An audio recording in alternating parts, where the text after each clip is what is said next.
Marvelous Marvin Hagler versus James Lights Out Toney going out to Tyrese B. Let's get into it. By the way, I'm not sure if I've done this fight before. I'll have to go through my videos and check, but if you see this twice in my video reels, just enjoy both videos. I also like to improve upon my content, so if you see it twice, that's okay.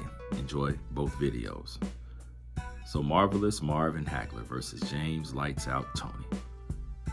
This is not an easy one to analyze because both of these guys were tremendous middleweights. Marvin Hagler, being a career middleweight, of course, was great. The best southpaw in the history of boxing, next to Sweet Pea Pernell Whitaker. Very tough, very gritty, very no-nonsense. He could box as well as brawl.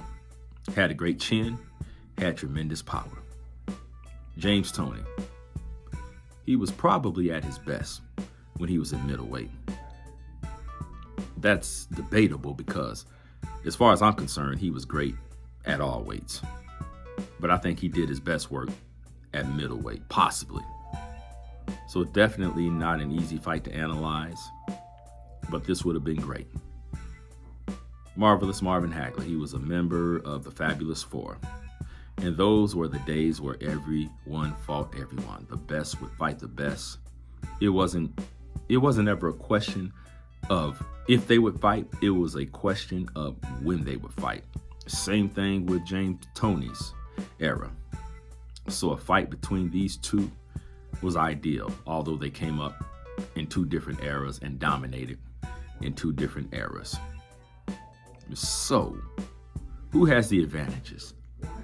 Who has the disadvantages? Who could exploit the other guy's disadvantages and take advantage? Well, I think Marvelous Marvin Hagler was stronger physically. I'm not for sure, but just going by the eye test. I mean, he was great at bullying his opponents, manhandling his opponents, pushing them around, and just applying that pressure. Whereas James Toney was very slick. I believe he was more fluid than Marvelous Marvin Hagler. James Toney had better hand speed, footwork, and better defense than Marvelous Marvin Hagler. Often using that peekaboo style, he perfected the shoulder roll and the Philly shell defense. One thing I can say about Marvin Hagler, he would get frustrated with movers and he would get frustrated with boxers, which was evident in his fight with Sugar Ray Leonard. Marvelous Marvin Hagler likes a stationary target. He likes it when someone stands in there and trades with him because that gives him the advantages. And power punchers love targets. I'm not sure if James Toney would be that target. As a matter of fact, I'm positive that James Toney would not be that target. He would not provide that target. James Toney was more of a showman. He liked to get inside of your head. He liked to taunt and tease you. So that's another factor we have to consider. The head games. Who would have the mental edge? Marvin Hagler was more intimidating, but James Toney was more aggravating. That rhymed. That rhymed. So who would prevail? We know that both guys would show up to fight. I believe that Marvelous Marvin Hagler was more consistent as far as his training habits and discipline. He was better in that area than James Toney. But James Toney even fought well when he was out of shape. So that leaves me with a conclusion. So as great as Marvin Hagler was, I just feel that James Toney had more tools in the tool belt as far as selection of punches and just things that he's able to do and his footwork. Don't get me wrong, Marvelous Marvin Hagler had the same things, but I think the hand speed of James Toney would make the difference in this fight. Now, I know I'm opening up a can of worms bringing up the Leonard fight, but stylistically, Leonard and James Toney are a little similar, with some differences, of course. But I feel that James Toney would do more of what Sugar Ray Leonard did. And we saw how frustrated Marvin Hagler got against Sugar Ray Leonard with all the movement, with all the shenanigans, and James Toney is going to do all that. Now, of course, if Hagler gets close enough to land a big left hand or a big right, and just a power punch in general, that may spell some difficulties for James Toney. But I just feel the slickness, the hand speed, the defense, the awkwardness. And one thing I forgot to mention is James Toney throws punches from every angle, including new ones he's made up. And so I think that James Toney has more angles with his punches than Marvelous Marvin Hagler. It should be a good fight. I don't see either guy dominating the other. I just see good back and forth action with James Toney winning a decision. Those are my thoughts. Please let me know what you think.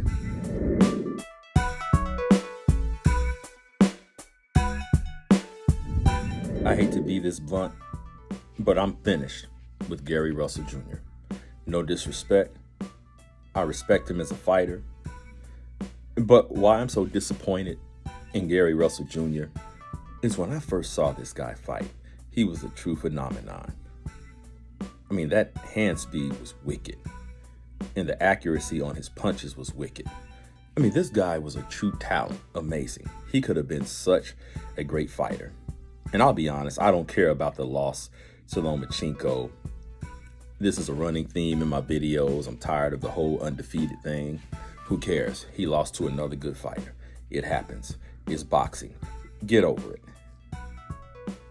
But you know where I'm going with this. It's the inactivity.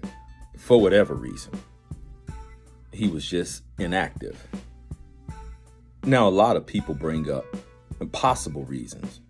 And I say possible reasons because none of them have been verified, but some may suggest that he was being ducked, and that's the reason he wasn't getting the fights. But you take who's available. You stay active. You keep your skills sharp. And you stay in the public eye. And I don't get why these guys think it's okay just to sit around and the public is not going to get frustrated. Now, it would be different if Gary Russell Jr. was a mediocre fighter with average skills. Okay, those guys come and go. Some of them fall by the wayside. Some of them continue to get big fights. But if you're a fighter with that kind of talent, what the heck are you doing on the sidelines? I'm sorry, you just fight who's available. And then when you continue to rack up those wins, then the guys you claim are ducking you won't have any reason but to see you. They won't have any choice. So I just don't understand how a talent like that goes by the wayside. And now he's trying to land a fight with Tank Davis. And unfortunately, Gary, your ship has sailed. You've missed the window. You should have been more active. You had fans who wanted to see you. You had fans who believed in you. But now you want to make moves. Now you want those fights. Now you're calling out the big names. That should have happened 3 or 4 years ago. So I don't understand how a fighter is so phenomenal, or as phenomenal as Gary Russell Jr. throws his career away. Wasted talent. And he's not the only one. More talented fighters are doing this. And I just wish these guys would stop doing this. I'm sure that those of you who watch my videos get tired of me ranting and raving about inactivity. But you should be just as frustrated about it as me, to tell you the truth. Don't you want to see these guys fight? Don't you want to see the sport make the biggest fights? Gary Russell Jr. What happened? I'm not sure, but at this point, I'm moving on. So those are my thoughts. Please let me know what you think.